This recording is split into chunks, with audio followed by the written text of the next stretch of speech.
Boa noite, amigos. Estamos abrindo nosso Cadeira Cativa nesta noite de quinta-feira, um dia após a estreia do técnico Abel Braga no comando técnico do Internacional pela 7ª vez, o 6º retorno de Abel Braga, né? 7ª vez que treina, 6º retorno a Porto Alegre. Abel não foi bem, perdeu para o seu discípulo, né?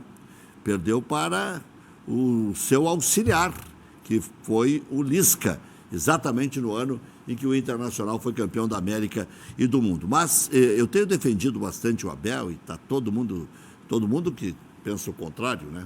Irado comigo, né? E até apelando. Tem que ter respeito, primeiro pelo cidadão, né? Mesmo que ele não fosse famoso, vencedor, tem 27 títulos na carreira. Então, calma, né? Calma. Outra, essas adjetivações, tá gagá, tá velho, tá superado, cuidado, o tempo passa para todos nós, né? E há que se ter respeito. Eu sempre uso, Záquia, o exemplo dos japoneses. No Japão, quanto mais velho tu é, mais você é valorizado. Mais valorizado é. Porque é o acúmulo de conteúdo, é o acúmulo de experiências. Tudo que os jovens vão passar, nós já passamos. Então, o que eu tenho pedido nem é que não critiquem o Abel, é que tenham respeito. Fala sobre o jogo. Tá? Aliás, deu uma belíssima entrevista depois do jogo. Eu estava um pouco preocupado com o Abel pela entrevista inicial, que ali ele mostrou cansaço, acho que ficou a noite inteira sem dormir. Ele aceitou ficar à beira do campo, muita gente divergiu até, sugeriram para que ele não ficasse, porque seria um desgaste a menos, mas ele já desde o começo, ele me disse, não, se eu acertar eu vou ficar na beira do campo. Então ele mostrou extrema boa vontade, realização em estar no Internacional. Eu sei que isso, para o torcedor, tem pouco peso, o torcedor quer saber só da bola na rede, mas não é assim, não é assim. Ele não vai ter tempo, não vai ter desculpa, porque feliz ou infelizmente o gringo deixou classificado nas 3 competições bem, e no Campeonato Brasileiro eu só faço uma correção, e os caras dizem que é para proteger o Abel e para criticar o gringo. Uma que eu critiquei e elogiei o gringo, né? Elogiei e critiquei quase na mesma proporção. E se tiver que criticar o Abel, eu vou criticar também, porque o futebol não dá para inventar um jogo. Se o jogo for ruim, vou ter que dizer que foi ruim. O Abel disse ontem que foi ruim. Então, ele deu aquela primeira entrevista e deixou muita gente preocupada, porque esqueceu um nome que outro e tal, né? E depois do jogo, não, ele falou bem. Lembrou o nome dos jogadores adversários, as funções dos jogadores adversários, a maneira que o Inter jogou, onde pecou, onde tem que melhorar. Agora, eu espero, do fundo do coração, que jogadores, especialmente os mais veteranos, entendam a necessidade premente do Internacional, que é de continuar a trajetória até o final de fevereiro e a necessidade de ganhar, porque agora não tem como negociar. É ganhar, de vez em quando empatar uma que outra jogando fora de casa. Mas eu quero fazer a correção da posição que o gringo deixou o Internacional no Campeonato Brasileiro. Quem tem uma ervilha na cabeça, um pouco de massa encefálica, vai fazer o cálculo que o Inter é terceiro no primeiro turno. E não é só pelo índice de aproveitamento, é pela sequência atrasada de jogos do São Paulo e do Atlético. O São Paulo tem 3 jogos. Se empatar os 3, fica com a mesma quantidade de pontos do Internacional. Perde no critério de vitória. Perde no critério de vitória, mas tem Goiás fora, pode perder para o Ceará e pode perder para o Botafogo em casa. Mas daí eu vou ganhar na Mega Sena. Não é Ceará, é Fortaleza, eu acho. Ceará. É em Fortaleza, mas é o Ceará. Pode ser. Esse sábado que ele joga. O Ceará joga contra. Não, mas aí já é segundo turno. Mas o Ceará joga contra o Grêmio? Sim. Ele joga em Fortaleza? Não, eu estou falando dos jogos atrasados, os atrasados do primeiro turno. Sim, esse final de semana ele joga com Para Fortaleza. comparar tá? a campanha que o Inter já fez. Ele tem Botafogo em casa, que ele não jogou no primeiro turno, Ceará, que ele não jogou no primeiro turno fora, e o Goiás fora do primeiro turno. E o Atlético Mineiro, que está em ascensão de novo, ganhou do Flamengo, fácil e tal, joga em casa com o Atlético Paranaense. Empatando também já está na frente do Inter, porque tem uma vitória a mais que o Inter. Então, não é difícil de raciocinar que ele não deixou o Inter em primeiro, ele deixou o Inter em terceiro, por coincidência com mais pontos que os outros no momento em que ele saiu. Agora, se lá na frente eu tiver que pedir desculpas, eu vou dizer, Estava errado. Brinquei com o futebol. O futebol não tem tanta lógica assim. Mas, nesse momento, o Johnny está jogando pela seleção dos Estados Unidos e vai ser um titular do técnico Abel Braga. Eu tenho para mim, guardando o lugar para o Rodrigo Dourado ou disputando com o Lindoso, que não está bem, né, Zac? Bom, é que vamos tentar aí organizar um pouco. Falei tanta coisa. Começar pela questão do Abel. Eu acho que as críticas são injustas para alguém com muita coragem, isso é uma característica do Abel, chega na terça-feira e está na boca do túnel na quarta-feira. O Abel, treinadores dessa linhagem do Abel, não estou dizendo nem da competência, mas treinadores desse nível, dificilmente vão pegar um clube para treinar por 4 meses. Dificilmente. Pegou o Felipe no Cruzeiro por uma questão de querer ajudar o clube. Não, mas pegou até o final do ano que vem. Um contrato longo. Não, tem razão. Não, de 22. 22. Filipão fez um bom negócio. O Abel, certamente, ele estava na sua casa assistindo os jogos, como todos nós que gostamos de futebol assistimos, mas não focado em trabalhar. Porque ele chegou nesse momento do campeonato, disse, eu não vou. O Internacional estava super bem colocado em primeiro. Quer dizer, jamais ele pensou que, eu vou treinar o Internacional. Porque o Abel, em todas as vezes que veio, sempre veio em momentos de muita dificuldade. Pega uma aguinha aí, Zé. Muitas dificuldades do clube.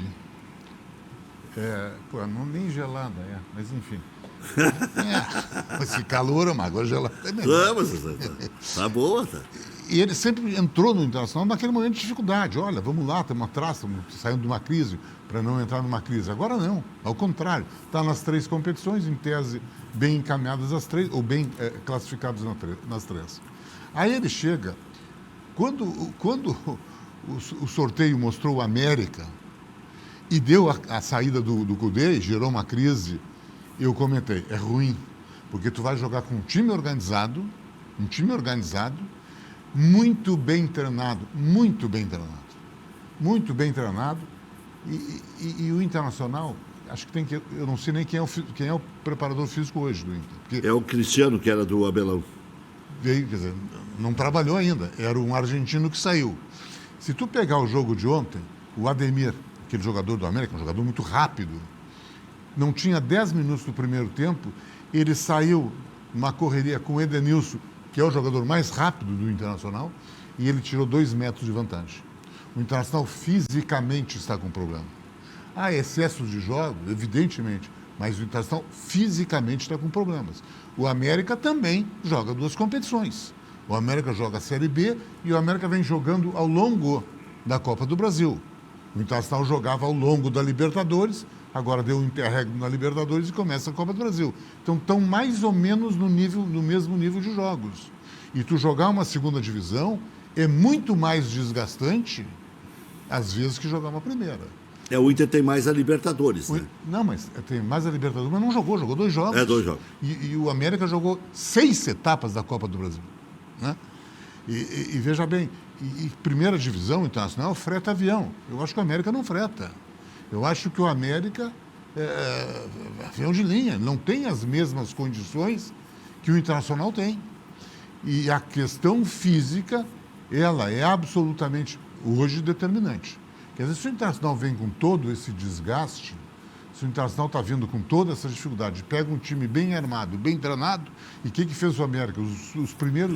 Os primeiros 20 minutos, o América marcou pressão alta no Internacional. O Internacional já tinha dificuldade de sair. Olha, se o Zé Gabriel sabe sair jogando, se o Cuesta sabe sair jogando, o América, pressão alta, está com muita dificuldade. Um time sem criatividade, um time que o Abel fez o certo, manteve a organização do treinador anterior, do Cudê, mas o Lisca trabalhou com o Abel. O Lisca é um cara extremamente inteligente, sabia, e não tinha como ser diferente, que o Abel faria isso. Ele ia manter, inicialmente, o sistema do Cudê. E o Lisca montou o time do América no primeiro tempo, jogando contra o Inter do Cudê. E teve a vantagem. E aí sim, o segundo tempo, e aí eu tenho algumas divergências, que o Abel fez algumas alterações que eu não compreendi. Agora, isso é o campo. Só que no meu entendimento, e aqui chegando o presidente Aquino, vai poder nos ajudar nessa informação, o meu sentimento de quem já esteve no vestiário, que não é só campo. Não é só campo. Olha, eu não sei como é que foi a saída do Cudê, já se ouviu muitas histórias, ele tinha uma relação boa com o grupo, o Abel é um cara querido por aqueles jogadores que já trabalharam com ele, mas, por exemplo, ontem, quando o D'Alessandro entrou, que é uma referência para nós, que é uma referência para a torcida, que é o ídolo, etc, etc. Estou com 40 anos, eu não estou nessa discussão técnica, mas ele entrou desmotivado. Ele entrou desmotivado, não é corpo mole, não é isso, não, por favor. Desmotivado. O Internacional não estava jogando uma etapa eliminatória. E o Internacional sabia que estava jogando contra um time bem armado que tinha ganho do Corinthians, que ganhou do Inter. Então não olha, veio lá, jogou contra os Cuiabá da vida, não, ele jogou contra o Corinthians, ganhou do Corinthians na Arena e este mesmo Corinthians ganhou do Internacional. Então era um time que tinha credencial. E o Internacional sabia que mata-mata, tu tem que fazer resultado em casa para administrar o segundo jogo. E não foi com esse espírito. Então a sensação que tenho é que existe algo a mais, existia, e aí o Abel vai ter que trabalhar nisso, existia algo a mais no vestiário que teve influência no campo. Tu diz ainda herança da era gringo. Sim, não. O Abel chegou ontem. O Abel não sabe nem o nome dos jogadores, não sabe nem direito. Vai saber isso com o tempo. Não pela relação com o gringo. Eu sempre defendo a questão da figura política no vestiário. Sempre tem que ter um vice-presidente político, o chefe. O treinador é funcionário, o Rodrigo Caetano é funcionário. Tem que ter, acima desses, alguém que defina a política. O que acontece? Aí tu está com 2 funcionários, pelas informações, que deu problema, que daqui um pouco se bicaram. Aí vai pela hierarquia financeira. Um funcionário que é treinador, que é o comandante do grupo de 30 jogadores, ganha X. O outro que ganha menos do que ele. E está na hierarquia acima ou não? Foi dado galão para ele. Eu não estou dizendo que o Rodrigo Caetano deve ser excelente na função do gestor remunerado. Mas acima dele a figura do vice-presidente de futebol. Tu tem que ter... não, porque vai descer o fulano para o vestiário. Não. O jogador tem que enxergar aquele dirigente como aquele decide, aquele define, aquele manda. Se tem uma crise, se tem uma dificuldade, o ruído nos dois, e ali tinha que ter o vice-presidente de futebol, vem cá, vamos acabar com essa frescura e vamos cada um cuidar da sua função. Fica lá e fica aqui. Vamos contratar, não vamos contratar? Essa pessoa define. Aí fica um empurrando para o outro, e aí começa o desgaste. E aí eu já quero chegar de sola no doutor Aquino, já para aproveitar a boa deixa do Záquia. Tudo bem aqui. O Záquia como jornalista. O Záquia já é quase um prático licenciado como jornalista, né? De tanto que ele já atuou no microfone. E conhece como pouco o vestiário. Exatamente, e por isso tem Exato. maioridade para falar aqui. Agora, doutor Aquino, quero já entrar de sola. Onde é que entra a responsabilidade do presidente? Já que o senhor está se candidatando, que o senhor acha que tem que ter uma alternativa diferente, é que aí está. E nós não estamos aqui para... Aqui não tem a Márcia do Windsor, que dava 10 para todo mundo, né? Então, eu já lhe pergunto direto porque... O presidente atualmente no Estatuto Internacional é o presidente do Conselho de Gestão. Ele tem, do ponto de vista externo, ele é uma espécie de chefe de Estado. Ele faz a representação do clube. E no plano interno ele lidera um conjunto de pessoas que deve, por isso, fazer a síntese do pensamento dessas pessoas. É um conselho de gestão. Agora, conselho de gestão não quer dizer que seja algo burocratizado. O que eu ouvi o Luiz Fernando falar, absolutamente correto. A figura do vice-presidente de futebol é imprescindível. É a figura do político, né? É quem representa esse conselho de gestão. E por que o presidente não colocou um político? E, aliás, o estatuto determina que tenha. Isso não é só uma exigência do Aquino. O estatuto hoje, de certo modo, o nosso estatuto, de certo modo, está até um pouco alargado demais. Porque ele chega a esse requinte de dizer que tem que ter. Entendeu? Por que ele não colocou? Porque, infelizmente, nós estamos num final de gestão melancólico. O nosso presidente conseguiu se dissociar. Ele perdeu... Porque esse é o último conselho de gestão que 2 dos membros não são eleitos, são indicados. E um dos que foi indicado saiu, renunciou. Não, e é candidato por outra chapa. E é candidato pela outra chapa e diz que é situação, né? Diz que é oposição, não quer se sentir situação. Quando, na verdade, durante 5 anos compôs o Conselho de Gestão, o Humberto Busnello. E o vice-presidente de futebol até bem pouco tempo, antes fora vice de administração e vice de finanças. E posa hoje como se fosse oposição. A nossa candidatura é uma candidatura independente. Se você pegar todos os integrantes do Conselho de Gestão, nenhum deles integrou ao Conselho de Gestão do presidente Medeiros nesses últimos 2 anos. Eu integrei durante 1 ano na pasta do Negócios Estratégicos e saí quando vi que não havia vontade política de construir o CT. Né? Nós conseguimos licenciamento da área, projeto muito bom, projeto magnífico que tem. Mas não é o déficit que proíbe? Isso é um investimento. Investimento até poderia. E isso tem que se buscar recursos públicos ou parceiros, evidentemente. Nós não vamos imaginar que vamos construir um CT, gastar cerca de 50 milhões num clube que está endividado como o Internacional, que deve cerca de 400 milhões a curto prazo. Então, nos últimos 4 anos nós não conquistamos um único título, tivemos perdas em relação aos Grenais e 4 anos com déficit financeiro. Como é que você chega a 400 milhões de déficit, doutor? É difícil explicar. É que foram acumulados esses déficits. A situação financeira nunca foi fácil. E, na verdade, foi se acumulando ano após ano. E agora, com a pandemia, efetivamente, a situação se agravou em função de um fato extraordinário. O Internacional teve cerca de 60 milhões de suas receitas subtraídas, né?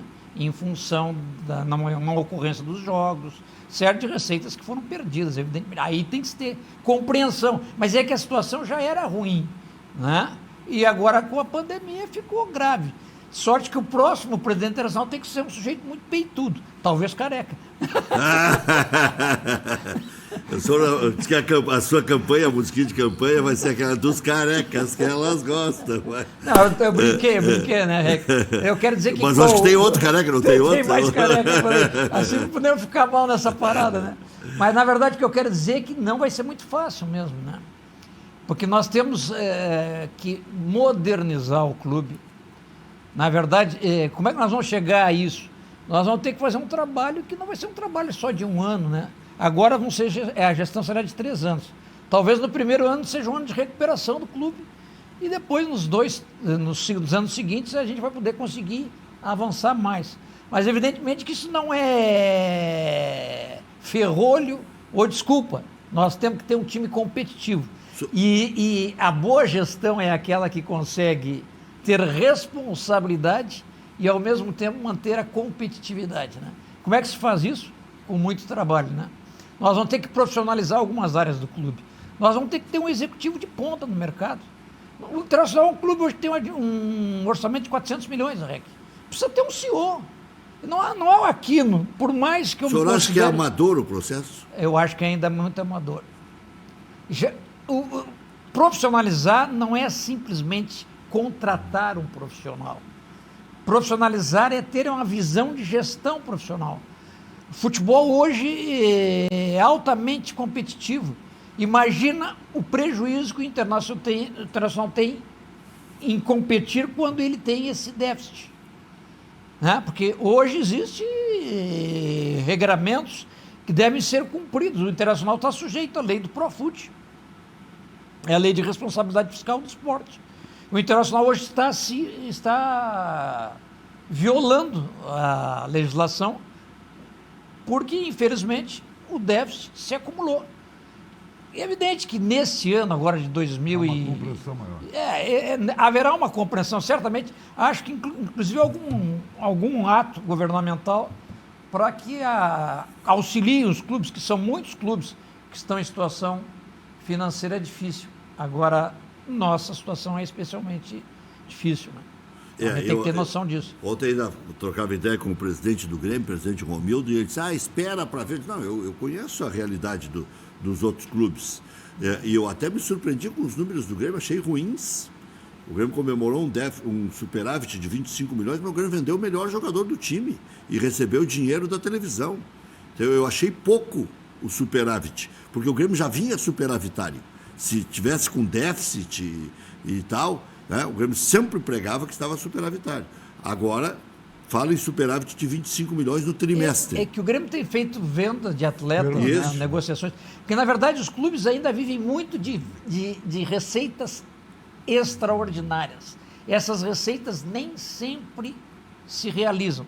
Então, um dos pilares de uma boa gestão é a gestão orçamentária responsável. E como é que o senhor vai fazer isso aí? Pois é, isso aí. Isso precisa ser feito de forma responsável. E o orçamento do futebol tem que estar adequado ao orçamento do clube, né? Começa por aí, né? Não pode ser uma coisa assim separada, né? Como acontece. E na realidade, quando se faz a projeção de receita, você não pode fazer uma projeção assim, vou ser campeão da Copa Brasil. Ontem, se o Internacional não reverter esse resultado, o Internacional teve ontem um prejuízo de 7 milhões. 7 milhões e tem uma projeção no orçamento chegar à semifinal. De chegar à semifinal. Então veja que já não vai se projetar, além das receitas que não se realizaram, esta não se realizará. E a outra é passar pelo Boca. Chegar às quartas de final da Veja bem, da isso foi projetado no orçamento, né? Espero que se chegue além disso, né?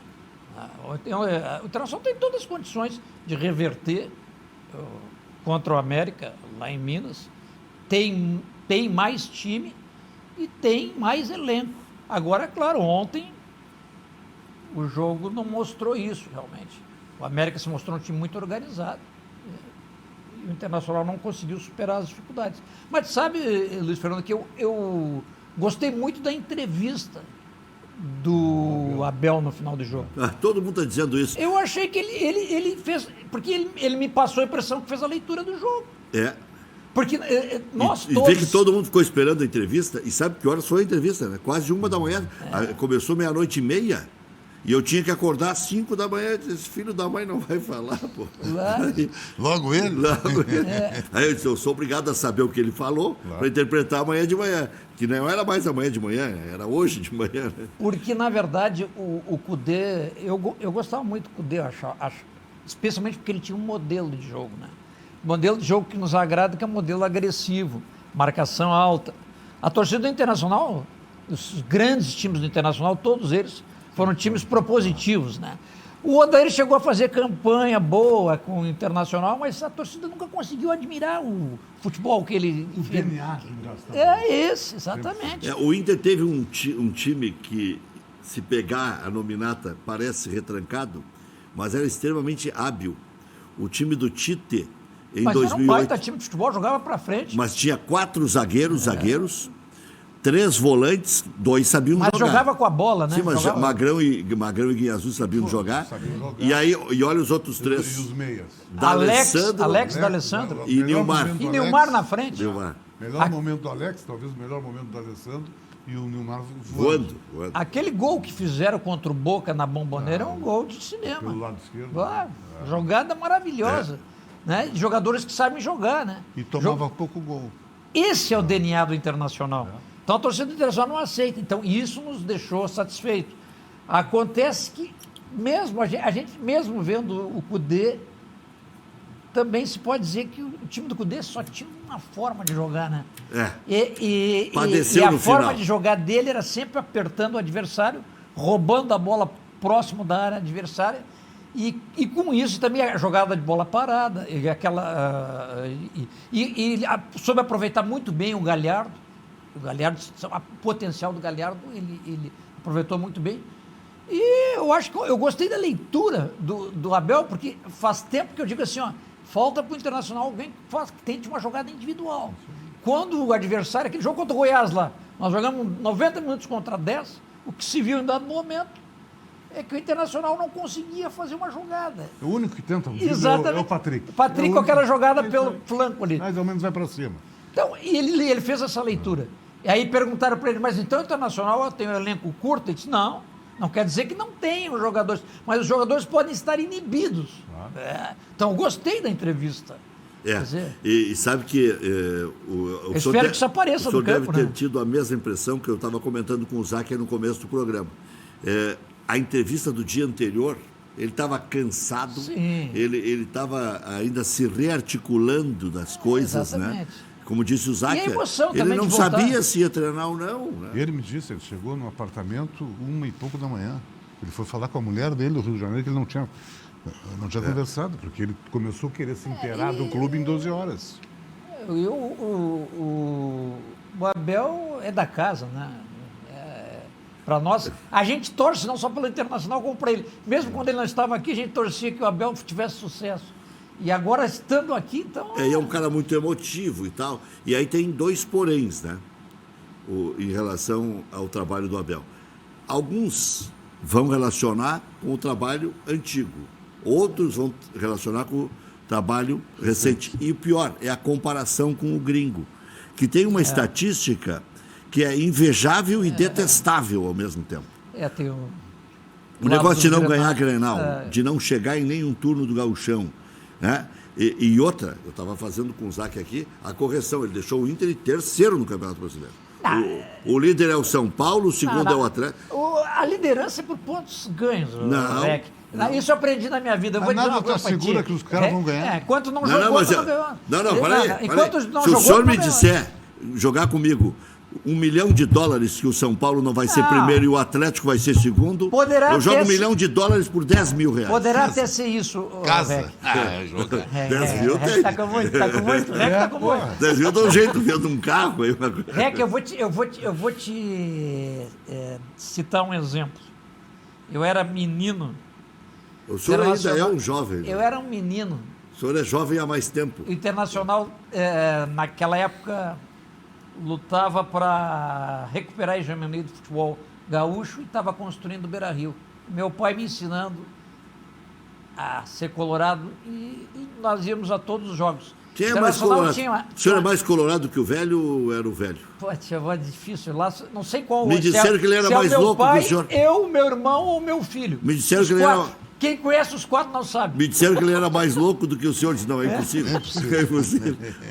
Mas eu vou contar uma história que talvez o Zacher lembre. Tá, mas aí o senhor estava falando da construção do Beira-Rio aí. Que era do tempo que talvez o pai dele fosse o presidente do Internacional, José Alexandre, grande presidente internacional.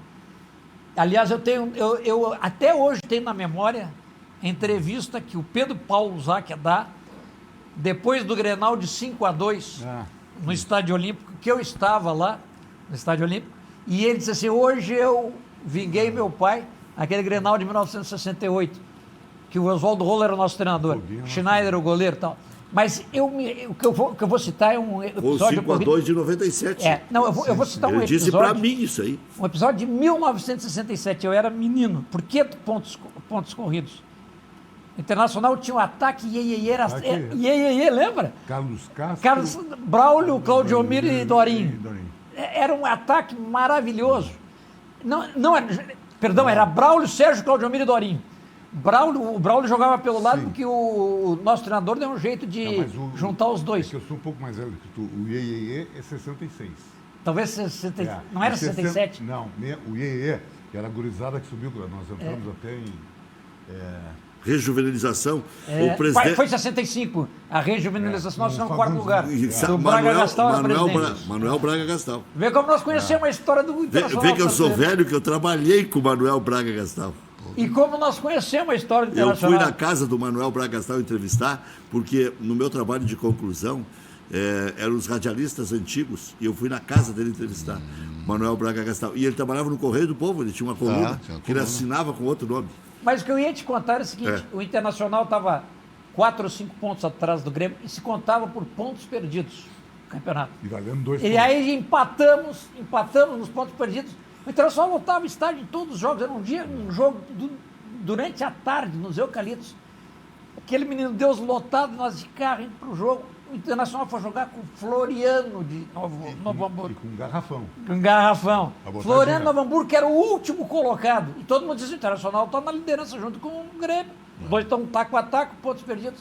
Não é que o Internacional perde por 1-0, gol de Miguel no contra-ataque, aos 10 do segundo tempo. Eu nunca esqueço isso. Eu era criança de 9 anos e vibrava, porque achava, esse ano nós vamos ganhar o título. O Internacional tinha um bom time. Tanto que no ano seguinte, em 69, o Internacional recuperou o Germania. O time de 68 era um belo time de meu futebol. pai, Gainete, Laurício, Scalo, Luiz Carlos Sadia, Elton, Dorinho e Lambari, Valdomiro, Braulio e Claudiomiro. Esse time foi vice-campeão brasileiro. E foi que ganhou o Grenal lá no Olímpico, 2-0. O grande Santos, tinha um timaço, o grande Palmeiras e o grande Cruzeiro. Nós somos vice-campeão. Nós somos vice-campeões. Campeão foi Palmeiras, Internacional vice, terceiro Corinthians e Grêmio quarto. Isso em 67. 67. Em 68 foi o Santos, o primeiro do Pelé. E nós vice. Nós vice, o Vasco e o Palmeiras. Nós somos 2 vezes vice-campeão. Jogando no estádio. Jogando no Olímpico. Mas o Inter acabou recuperando isso aí, né? Porque conseguiu emendar títulos 75, 76, 79. Não sem ser surrupiado muitas vezes, né?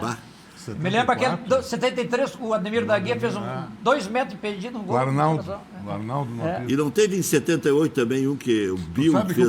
que eu cobrei uma vez do Arnaldo no aeroporto, falando desse jogo. Aí disse, mas eu também te ajudei no Grenal do Século. Como nós temos história para contar. Porque aos 45 eu terminei. Quando deu 40, ele disse, eu nunca vi uma loucura igual. Quando deu 45 eu terminei. Os caras do Grêmio já estava dentro do estádio, foi um negócio... Ele disse, tá louco, mais 2 minutos aquilo dá uma zebra e não sai do estádio. Deu 45, vai. Mas ele meteu o Casemiro pra rua, né? Esses dias, o Rec, nós estávamos conversando e o Luiz Fernando, ele tem uma memória muito melhor que a minha. Não, o Luiz Fernando é bom. Ele lembrou... Mas ele lembra só o que interessa. Num episódio nosso, que nós estávamos juntos. Então, vê como nós somos colorados da gema, os dois. Nós estávamos no ônibus, né? No ônibus. Agora, eu sempre conto, doutor Aquino. Fomos de ônibus, história, presidente interessante. 1980 para a Internacional e Nacional. De ônibus de torcida. De onde tu ia, jogo e voltava, ficava 2 dias sem dormir, sem tomar banho, sem nada. Sabe que nesse jogo teve um episódio, eu vi um jogo mais para baixo. Torcedor sofre, né? Eu não sei onde é que está, porque eles sacanearam, eles foram muito espertos. Eles separaram a torcida internacional e lá pelas tantas, nós levantamos, tinha 5 minutos de jogo, levantei para gritar, tinha um uruguai a 3 fileiras de lá, e o cara puxou o poste e mostrou um 38 para nós, como que diz assim, se tu falar aqui... Naquela época isso acontecia, né? Entrava armado, ainda mais no Uruguai, não, negócio fosse. Vamos fazer um intervalo comercial. Fora do futebol. Né? E voltamos na sequência, porque nós temos muitos assuntos, teremos também a participação do Jeremias Werneck, para que o doutor fale também da sua plataforma política, de onde vai buscar o voto dos indecisos. Outro dia teve aqui o doutor Sigma, e a gente perguntava, mas quem é que vai para o segundo turno?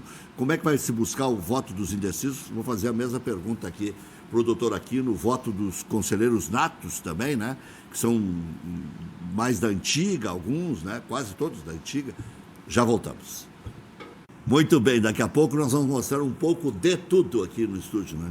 Tem até um super-herói hoje que veio nos visitar aqui. Super-homem. Super-homem, é isso aí. Atenção, amigos do Cadeira Cativa, daqui a pouquinho tem de tudo, com embalagens, com promoções e tudo mais. Mas deixa eu aproveitar para continuar com o doutor Aquino, sobre plataforma, ideias. O senhor pretende dar, por exemplo, uma atenção maior do que se dá à categoria de base? Todo mundo fala isso, mas todo mundo diz que o Internacional consegue desenvolver, né, a contento. O que está faltando, eu acho, é a integração. Né? Futebol começa pela base. Né? Todos os grandes times do Internacional tiveram jogadores da base do Internacional. E eu te diria, Rec, sem medo de errar, que se nós não conseguirmos retomar isso aí, vai ser difícil formar um time da altura das tradições do Internacional. Porque craques para serem hoje comprados só a peso de muito euro. Né? Então, o que nós temos é que investir muito na base, apostas na base, e mudar essa política de contratadorismo que tu costuma falar, e eu concordo inteiramente contigo. É um vício. Ou seja, contratar jogadores de nível médio para o elenco principal, Contrato de 5 anos. Exatamente. O que nós precisamos é contratar pontualmente 2 ou 3 jogadores que diga assim, olha, esses vêm, pode a gente até errar, mas se imagina que eles possam ser titulares. E no mais fazer investimentos na base, apostas na base. Acho que tem que reduzir custos intermediários. Nós temos, às vezes, custos excessivos, não só no futebol, como na própria gestão do clube. E, por exemplo, o Sub-20 dizem que tem 50 atletas. Então, na verdade, diz que eliminaram o Sub-23, mas tem 50 atletas no Sub-20. Então, é um Sub-23 disfarçado, né? 50 atletas, eu acho que não consegue funcionar direito, né? Então, o elenco, por categoria, tem que ter um número razoável de atletas, né? O elenco principal tem que ter, no mínimo, eu acho que tem hoje até 1/3 de jogadores que oriundos da base. Acho que o futebol hoje é cada vez mais competitivo, né? Precisam investimentos, portanto, maciços. Para se fazer isso, precisa fazer uma gestão profissional. Nós imaginamos que temos que ter, no mínimo, 4 profissionais de ponta no mercado nacional. Nós temos que ter um CEO, que eu acho que o Internacional precisa. Quem tem um clube que tem um orçamento de 400 milhões, precisa ter um profissional dedicado na gestão, fazendo interligação de todos os setores do clube. Tem que ter um executivo de finanças, que hoje o Internacional tem, né, que é o Giovanni Zanardo. Tem que ter um executivo de futebol, que o Internacional tem, Rodrigo Caetano. E tem que ter um executivo de gestão de marketing comercial e comunicação. Acho que o Internacional se comunica muito mal. Tá? O Internacional hoje ocupa o 10º lugar no ranking de inserção nas mídias. Isso é um amadorismo. É um amadorismo. Mas quem é que gerencia isso? Isso devia estar ligado à gestão de comercial, marketing. Porque nós entendemos que tem que estar junto. Marketing, comercial e comunicação. Né? E tem que ser um profissional de ponta, com gestores daqui. Um executivo de ponta, de mercado nível nacional, e 3 gerentes, em cada área daqui mesmo, que poderão fazer uma gestão disso. Nós temos que transformar a rádio e a TV internacional em competitiva, porque o futuro provavelmente nos reservará isso. As transmissões dos jogos internacionais vão ser feitas no futuro muito próximo pela rádio, pela TV internacional, né? Eu creio que isso é o futuro, né? Tem que se pensar, portanto, porque isso muda muito a velocidade dessas negociações, REC. Eu quero revelar para ti que, como eu imaginava que poderia, de alguma forma, participar da gestão internacional, faz 1 ano que eu estou fazendo o curso de gestão de futebol na CBF Academy. E é boa? Extraordinário. O Pelaipe tinha me dito que era bom. Extraordinário. O Zac acho que fez também, né? Eu fiz o da Getúlio FIFA, Fundação Getúlio Vargas, FIFA. Sabe, Rec, eu tinha uma ideia da CBF, aquela ideia de uma entidade corrupta, né? Aquela que nós enfrentamos em 2005, derrubamos o presidente do STJD, mas hoje a CBF é exemplo de profissionalização em todos os seus setores. E tem uma área de escola. Então, esse curso era para ser presencial, mas devido à pandemia, ele está sendo feito online. Uhum. Então, ali a gente tem contato com profissionais de mercado, profissionais de gabarito, né, que são referências. E lá eu vi o seguinte, as referências do Internacional, realmente, em termos de gestão, estão deixando a desejar. Então, o Internacional precisa ter uma gestão, porque essa gestão, uma vez profissional, ela vai ser eficiente. Significa dizer o seguinte, nós vamos fazer mais com menos. Compreendeu, Rec? Agora, interessante aqui, quando eu fiz esse curso da Getúlio Vargas, FIFA, 2013, o Internacional era referência. Mudou muito, né, Os professores, né, usavam sempre o exemplo do Internacional. Número de sócios, de organização administrativa, e até resultados de campo. Isso ainda é um orgulho nosso. Mas o até, número de sócios. quer dizer, o Internacional era de aproveitamento de base. Você vê como mudou em muito. 7 anos o continuismo tem esse problema. Continua. Fez a cama e deitou fez a fama e deitou na cama. Eu até faço crítica à atual gestão, mas também dou uma atenuante, né? Porque ela também pegou de 10 ou 11 chapas para o Conselho Deliberativo Internacional. Imagina uma coisa dessas. Se fala em 11. Já 4 candidatos para presidente internacional, acho que talvez seja a primeira eleição que tenha 4 candidatos. Então nós chegamos a um nível de divisão que é inaceitável. E eu acho que isso muito se deve à liderança. Né? As nossas lideranças hoje, os nossos ex-presidentes não são ouvidos ou se ausentaram do clube, que são referências. Um deles acabou sendo expulso. Nós temos ainda o Pedro Paulo, temos o Luigi, o Fernando Carvalho. São pessoas que, de certo modo, estão... Alguns até exercem influência dentro do clube, mas... Estão distanciados. Mas o que eu vejo é que o Internacional está muito dividido. Muito dividido. E esse vácuo gerou isso que nós estamos vendo agora. Né? E até aproveito a oportunidade para dizer o seguinte. Eu, como presidente do Conselho Deliberativo Internacional, chamei o presidente do clube no primeiro semestre do ano, quando nós estávamos em meio à pandemia e aquela situação, clube fechado, disse, olha, presidente, muito provável o calendário vai se estender até o começo de 2021. Propus a ele que se fizesse, que muitos dizem, e alguns até de forma oportunista tentam jogar essa responsabilidade sobre a presidência do Conselho. Nós propusemos isso. E o presidente do Internacional... A prorrogação do mandato. Por dois meses, para que fosse até o final das competições, 2 ou 3 meses, né? O tempo que levasse as competições. Mas ele primeiro disse que ia consultar os pares e depois disse que não ficaria um dia a mais, além do mandato. Parece que quer se livrar, porque parece que quer se livrar do mandato. Eu não sei as razões, mas a verdade é essa. Estou dizendo isso porque, na realidade, nós tentamos e imaginamos que isso pudesse acontecer. Porque as eleições estão sendo realizadas de acordo com o Estatuto. Primeiro turno em novembro, porque o Estatuto fala na data, novembro, e fala em dezembro, o segundo turno. Deixa eu receber um super-herói aqui, que vai falar de super promoções da De Tudo. O Sander está aqui, né? Está aqui o Silvio também, que é proprietário lá da De Tudo, e sempre grandes promoções. E agora, super promoções.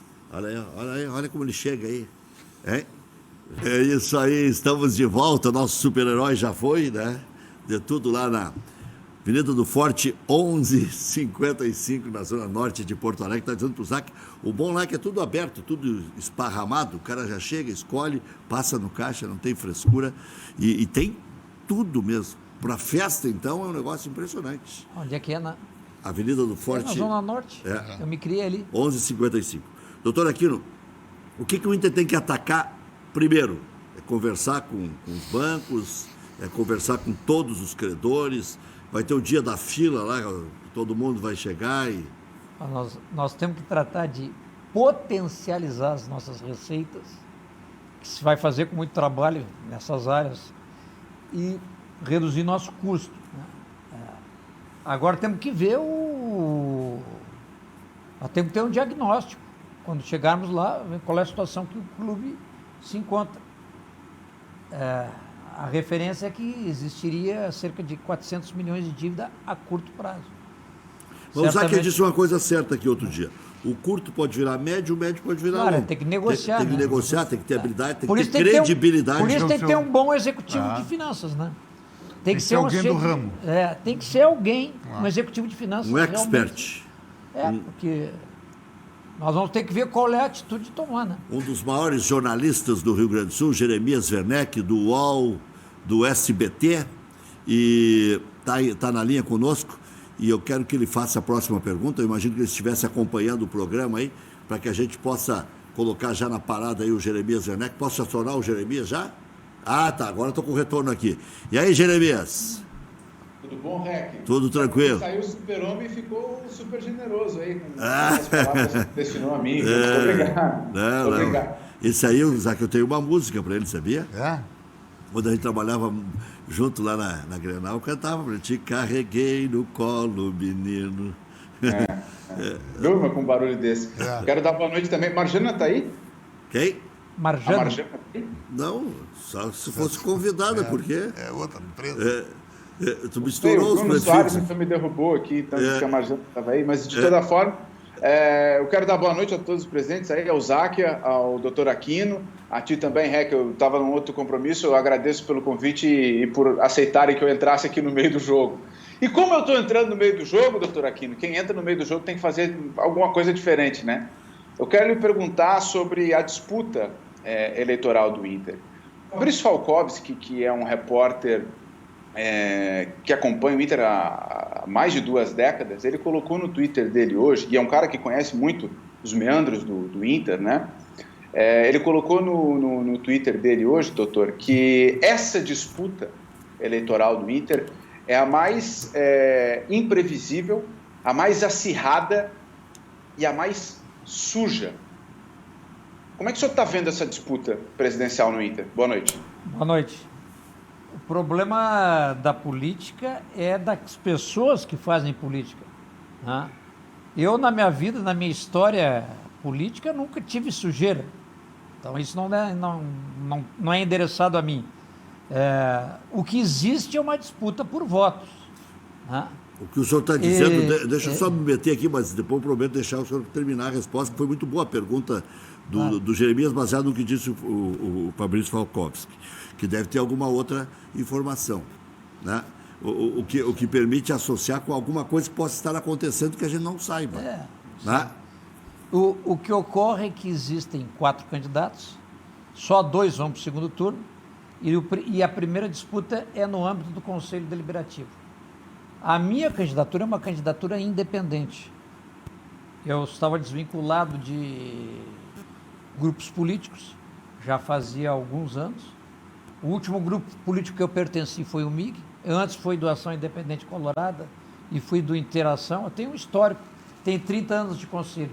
Os últimos anos de conselho eu já não pertencia mais a grupos, porque os grupos queriam me colocar, porque eu já tinha era uma figura pública, política, sem ser pretensioso. Eu fui presidente do Tribunal de Justiça, então os grupos queriam Chegou ao governo do Estado, hein? Chegou a ser governador. Então, quantos dias o senhor ficou no governo? 21 dias. 21 dias, não foi pouco, hein? Então, Jeremias, o que acontece é que nós temos muita credibilidade pessoal, né? E nós fomos granjeando apoios e, na verdade, hoje nós temos certeza que estaremos no segundo turno. Nós saímos de um grupo de apoio de 20, 30 conselheiros e hoje chegamos a um grupo de conselheiros que seguramente nos colocará no segundo turno. E isso pode ter deixado aborrecido alguns, porque na realidade o que ocorre hoje na política internacional, eu lutei muito pela democratização do clube. Eu fui um dos que lutei para que houvesse eleições proporcionais para o Conselho, lá num passado muito distante, e que eleições diretas para a presidência do clube. O que ocorre é que há muita distorção na política do clube. Alguns movimentos políticos vivem em função de si mesmos, né? E isso está deturpando a política. Então, na verdade, o movimento político faz o jogo político para se manter no poder. A política de um clube de futebol não pode ser como uma política partidária. As nossas diferenças não são tamanhas, Rec. Tanto que eu já pertenci a 2 ou 3 grupos diferentes e isso eu não tenho nenhuma vergonha de dizer, né? Eu nunca lacrei portas. Eu sempre fui um sujeito que foi tolerante e soube conviver com as divergências. As pessoas me conhecem dentro do Conselho, talvez em função da minha credibilidade e do prestígio, junto com o Conselho de Gestão que nós constituímos, fez com que a nossa chapa crescesse. Eu tenho comigo o doutor Eduardo Hausen, tu conhece? Um médico conceituadíssimo, líder. Tenho comigo uma professora doutorada, né?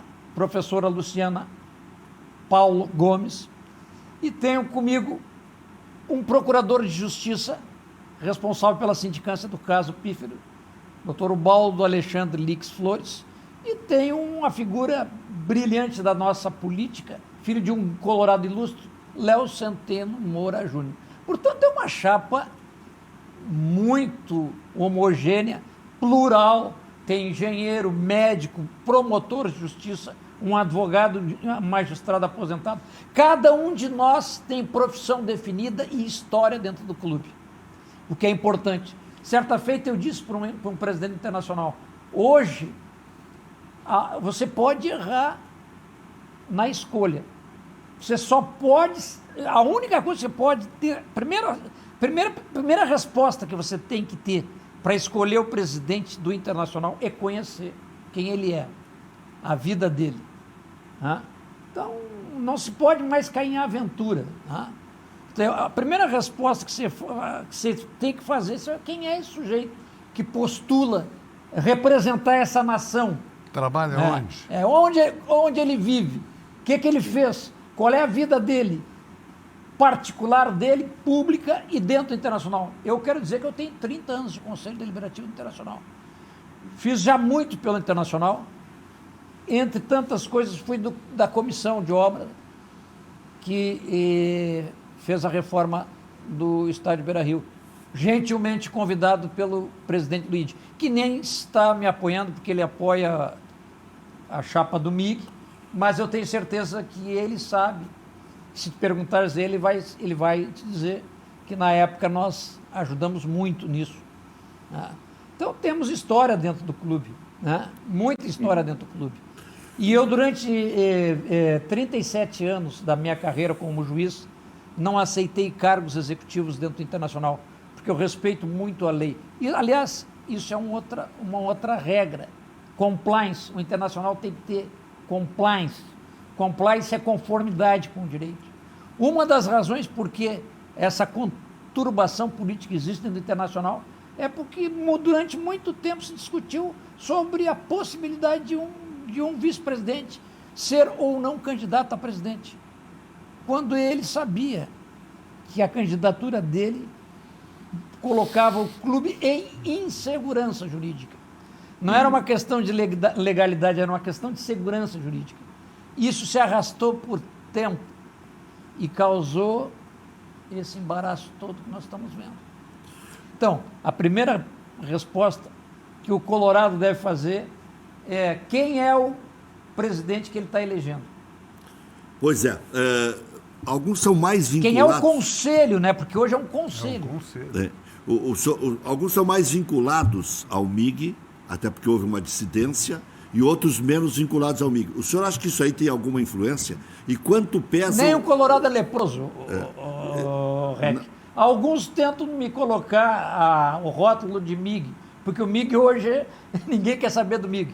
Mas faz muito tempo que ninguém quer saber do MIG, mas o MIG vai para o segundo turno. Todo mundo diz a mesma coisa aqui. Quem é o MIG? O MIG é o candidato, o Guinter representa o MIG, é o candidato MIG. A nossa candidatura é uma candidatura independente. Eu tenho 20 conselheiros do I9 me dando apoio. Posso te dizer aqui, 20 conselheiros do I9. Vários conselheiros independentes. Aumentou isso aí, eram 12? O presidente, o meu amigo Luiz Fernando Zac, não sei se ele... Já declarou seu voto aqui? Está nos dando apoio. Abriu o voto aqui. É um conselheiro independente. E quando ele abriu o voto, eles já começaram a dizer, pô, Zac, vai abrir o voto. Tem vários conselheiros independentes nos dando apoio. Eu acho que o interessante no aquilo os natos, né? Muito. Eu sou nato, a quantidade de natos que estão com aquilo. São aquelas pessoas que já passaram do Sigma também. Abriu aqui também. Abertamente. Pedro Paulo, ex-presidente do clube, ex-presidente do conselho, apoia o Aquino. Com muita honra, né? Carvalho Leite. Então o senhor rechaça a sua história de Não, eu já integrei o MIG, já integrei a Ação Independente Colorado, já integrei o Interação. No momento faz 6 ou 7 anos que eu sou um conselheiro independente, como o Luiz Fernando, que gravitava no conselho, né? E atualmente presidente do Conselho Deliberativo. Me licenciei porque estou concorrendo ao cargo de presidente do Conselho de Gestão. Jeremias, vou te dar a oportunidade de fazer a segunda na sequência aqui, até para depois te liberar, porque eu sei que tu tem muitos afazeres aí, ataca no SBT, ataca no UOL. Eu não sei se eu satisfiz a resposta. Né? Não, e até vou lhe dizer, doutor, que eu fiz exatamente essa pergunta sabendo justamente do seu histórico como figura importante na abertura da votação para o associado, da democracia dentro do Internacional, da participação do torcedor do Inter nesse processo. E a declaração do Fabrício me chamou a atenção justamente por isso, e eu coloquei o senhor justamente por esse seu papel importante em vários momentos da história do Inter. Aí eu quero fazer um gancho com o que o REC colocou, porque o doutor Ubaldo Flores também foi do MIG, né? Assim como o senhor em algum momento da história. É natural. O Ubaldo Flores foi do MIG. Sim. Acho que não, hein? Foi? Foi. Não há problema nenhum. O MIG é um grande guarda-chuva que houve sobre o Conselho Internacional. Em dado momento, o MIG foi o grande movimento político. Tinha 170 conselheiros.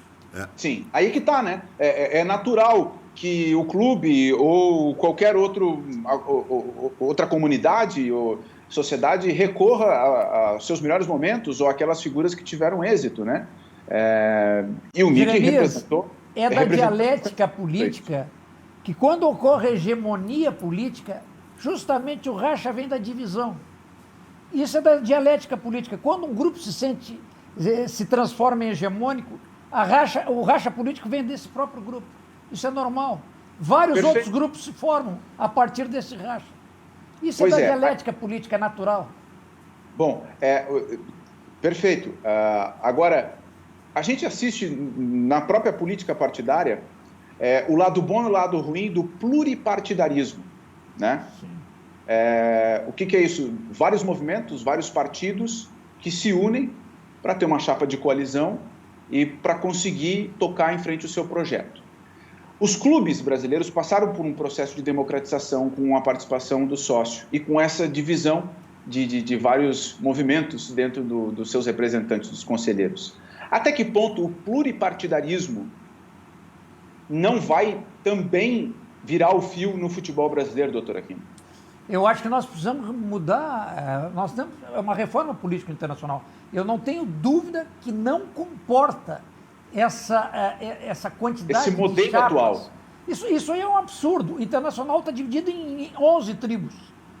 Dizem que haverá 11 chapas para o Conselho Deliberativo Internacional. Isso mostra que está faltando liderança capaz de aglutinar esses grupos políticos. Porque as nossas diferenças não são tamanhas.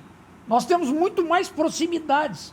Aliás, eu escrevi um texto hoje no Facebook, não sei se foi lido, mas o que eu dizia é que nós precisávamos ter mais tolerância e uns com os outros e mais respeito. Porque, na verdade, o que existe hoje é o território sem lei das redes sociais. Das redes sociais. Isso é um absurdo. As pessoas no anonimato escrevem o que bem entendem, editam imagens, cometem crimes e ficam no anonimato, né? Ficam no anonimato. E isso realmente acontece na vida política nacional e, lamentavelmente, nós estamos vendo na política dos clubes. A gente está vendo replicar nos clubes esse cenário, né? Exatamente. Eu não me proponho a isso. Eu tenho uma história de vida. A minha história de vida está aí para quem quiser. O maior patrimônio que eu tenho, Jeremias, é a minha credibilidade. E é isso que eu ensinei para os meus filhos. 37 anos de função pública, tenho uma vida escorreita. Fui presidente do Tribunal... Uma vida o quê? Escorreita. Tenho orgulho de dizer... muita categoria. Escorreita. Presidente do tribunal? Eu só quero me derrubar da cadeira aqui. Que show dessa aí, Eugênio? Fui presidente... Olha aqui... Já aprendi muito com o REC. Se o REC não sabe, eu vou ficar quieto. Não, estou brincando. Na verdade, eu acho que o que eu tenho a oferecer é isso. Eu não sou melhor do que ninguém. Tenho a minha credibilidade, a minha vida pública. A minha história dentro do internacional. Eu sou um colorado da gema. Me criei dentro dos eucaliptos. Não, meu pai não era uma pessoa notória, mas era um grande colorado. Acho que o Luiz Fernando conheceu. Sim, foi nosso conselheiro. Primeiro jogo de futebol que eu fui no Internacional, eu fui com 5 anos de idade, em 1961. Botando a moedinha no garrafão. Eu lembro que meu pai, quando nós subíamos a Silveiro, ele dizia, porque era época dos tempos difíceis, o Internacional construindo o Grêmio com a hegemonia e o Internacional construindo o Beira-Rio. E ele dizia que a Silveiro estava sendo encanada. E ele dizia assim pô, esses canos dão azar pro Internacional. Ele achava que era aquilo que dava azar. E na mente da criança aquilo ficou, sabe? Jeremias, valeu, muito obrigado aí. Valeu. Um abraço. Rec, obrigado pela oportunidade, um grande abraço para o Záquia, produtor Aquino aí, satisfação em falar com vocês, viu? Alegria minha. Grande Jeremias Werneck. Vamos fazer um intervalo e voltamos aí, como diria o mestre Amir Domingues, já quase para as considerações finais, né? Já voltamos. Trabalho. O senhor fala do E o Inter, Internacional. quase chora. O Internacional faz parte da minha vida. Sabe, Isaac, eu contei já essa história umas quantas vezes, mas vou contar na presença do ele sempre. Sim. Todo mundo na volta do Japão, e apagava as luzes e surgia aquela vozinha lá no fundo. Que alegria, né? Colorado. E via todo o avião e aqueles Japões em confusão. Aí todo mundo se aquietava. Agora então, quieto, todo mundo quieto. Aí daqui a pouco vinha de novo. Eu dizia pro Wilton, nós vamos apanhar aqui dentro. Daqui a pouco vamos se juntar. O Wilton, vamos? Mas Tava junto. O Haroldo de Souza narrou o gol do Gabiru no aeroporto do Canadá. Ideia desse louco aqui, né? Nossa, né? Eu peguei o negócio e aí o doutor aqui disse, vai que não tem problema. Eu disse, doutor, nós vamos ser presos. Nós vamos ser presos aqui. É que sabe o que é? Estava todo mundo ouvindo no laptop o gol do Galvão Bueno. Eu disse, não, para um pouquinho. Vamos fazer ao vivo aqui, vamos levantar essa massa. Levantamos mais de 1.000 pessoas ali naquele saguão. Explodiu, aquilo parecia um estádio de futebol. Quando o Haroldo largou o adivinhe, e eu dei o depoimento em japonês do gol do Gabiru. Sensacional. Akai, Chikyu, Desu, Colorado e o Show. Tem muitos telefones isso aí. Bom, doutor Aquino, e daqui para frente, o que o senhor busca mais? Em primeiro lugar, nós temos um site, www.reageinter.com.br, onde está o nosso plano de governo, onde estão todos os candidatos ao Conselho de Gestão e suas biografias, inclusive diversos textos a respeito de futebol, de política, de gestão. Então, a toda a torcida colorada, aos sócios do Internacional, www.reageinter.com.br. Ali vão ver quem são os candidatos do Reage Inter, que é a chapa 3, a nossa chapa para o Conselho de Gestão. Que cálculo o senhor faz já de adeptos? Eu acho que devemos ter ao redor de 100 conselheiros. 100 conselheiros? Então o senhor vai para o pátio. Não tenho dúvida nenhuma, né? Quem está duvidando pode ter certeza disso. O doutor House disse aqui que vai mostrar uma lista com o nome das pessoas. Eu acho que a gente... A lista já é um exagero, tem que preservar alguns. Mas até as pessoas, muitas assinaram. Tem alguns que não assinam. Pedro Paulo assinou hoje. Pedro Paulo assinou ontem. Olha, não é, e era desnecessário, mas... Isso posso até errar, a política às vezes reserva surpresas, né? Mas eu tenho a convicção que estaremos no segundo turno. Agora, o segundo turno é outra eleição, é no pátio, para o sócio, e aí nós vamos ter que nos comunicar mais. O senhor acha que vai enfrentar quem então, doutor? Não sei. Eu vou enfrentar um ilustre colorado, a quem eu respeito, qualquer dos três. Nedel, bolas e chuteiras profissionais. Pode jogar essa bolinha aí. O senhor é bom, é boleiro? Ainda jogo, Rec. Agora com a pandemia eu parei e voltei a... O Milton Coelho joga com 90? Eu jogo no Navegante São João, futebol 7. Mete gol, né? De vez em quando. Se eu fosse bom de bola, eu sou um jogador frustrado. Não, mas o senhor fez uma carreira que também é boa. Eu joguei. Isaac. Cheguei a jogar praiano, assim, na base. O Flávio França? Não. Quem jogava muito futebol de praia era o Chubinho, né? Do França era o Zaque. Chubinho era bom. Chubinho jogou comigo, joguei com ele no Pombal. O Chubinho era diferenciado. Tu joga bem? Tu não joga mais? Eu tinha saúde só. Eu jogo por lateral lá. com força. Eu era um ponta veloz. Ponta veloz. Do tempo do ponta, né? Deixa eu falar de uma outra coisa maravilhosa, né? Exclusiva. O senhor já tem o seu vice do futebol? Ainda não posso anunciar. Tem cogitações e vai ser decidido pelo Conselho de Gestão. Provavelmente, quando nós formos para o segundo turno, vai ser anunciado. Então, o Conselho de Gestão vai começar a agir antes... Não, nós vamos decidir coletivamente. Preparar o clube. Nós vamos decidir coletivamente. Nós só vamos assumir em janeiro, né? Mas nós temos que nos preparar. E tu vê que situação, né? Que eles vão assumir em janeiro, o Internacional aí disputando competições. Entendeu? A roda andando, troca pneu enquanto está andando. Vocês foram consultados para a contratação do Abel? Não. Mas ficou bem assim, com um prazo curto? Olha, eu acho que eu não tenho nenhuma crítica a fazer a respeito. Acho que a decisão, o presidente está no exercício do mandato, a gestão, e escolheu um colorado, um treinador identificado com o Internacional. Acho que essa situação de tampão, né, era difícil mesmo. O Abel é admirado por nós todos. Eu espero que ele tenha sucesso, êxito. O maior pecado e a maior virtude do presidente, porque o senhor acha que tem que trocar... ele terminou, ele não pode mais ser reeleito. Sim, não, mas o maior pecado que ele cometeu.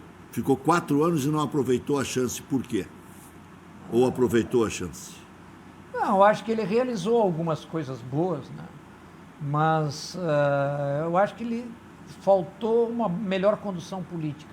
Não teve liderança? Eu diria que permitiu que o clube se dividisse demais. Acho que esse é o principal pecado. E a virtude? A virtude é um colorado como nós, fez o que pôde, errou, se errou, não foi intencionalmente. Fez o que ele podia fazer, o melhor dele. Valeu, obrigado, doutor Aquino. Obrigado, Záquia. Desculpe que hoje foi pouco aproveitado, Záquia, mas na arrancada, enquanto o doutor Aquino não chegou, nós aproveitamos bastante. Eles convidam os dois no mesmo dia, se atrapalham. Voltamos amanhã.